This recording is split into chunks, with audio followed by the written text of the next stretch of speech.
Suyumlik ballarım, Orxun iziqi davridagi ana shu mangu toshlarga o'yilgan qahramonlarning xotirlarining hikoyalarini oldik.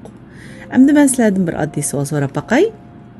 Agar sizlar bir toshga xat yozmoqchi bo'lsanglar, 1000 yildan keyingi avlodlarga nima deb yozgan bo'lardinglar? Ben olsam onlarga tarixni ve tilini saklanlar ve işletimler deb yazaman.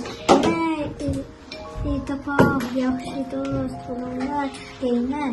Chunki bir kuni bir davlat bizni egallar, bizni yo'qotishi mumkin. Shunga tilinglarni saqlanglar va baxtiyor, inoq va jasur bo'linglar deyman. Yaxshi qizim, yaraysiz. Ana, siz nima deb yozmoqchi?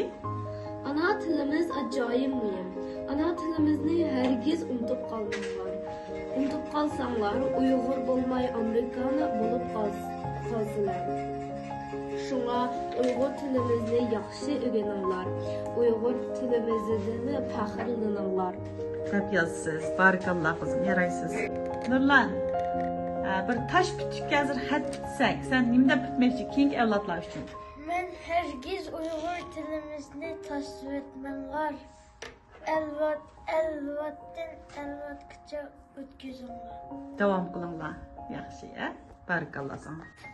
Hargiz tortilmang, ishonch bo'ling. Hargiz Tortilmang. Hargiz tortinmang o'zingizga. O'zingizga Ishonch turg'izing. Yaxshi, botir bo'ling. Barakalloh qizim. Yakun shuki, bugun biz ko'rdikki, bizning yizqimiz 1000 yillar davomida shakl almashtirgan bo'lsa-mu, lekin ana tilimizning yuragi hamisha bir xil soqib kelgan. Uyg'ur tilining tarixiy bosqichlari yuqoridak. Ajdodlar bizga Uyg'urchani yo'qotib saq topshirdi. Endi undan qanday foydalanish va uni keyingilarga qanday topshirish bizlarning vazifamiz. Yaxshi qizim, shundaqmi? Bizning vazifamizmi?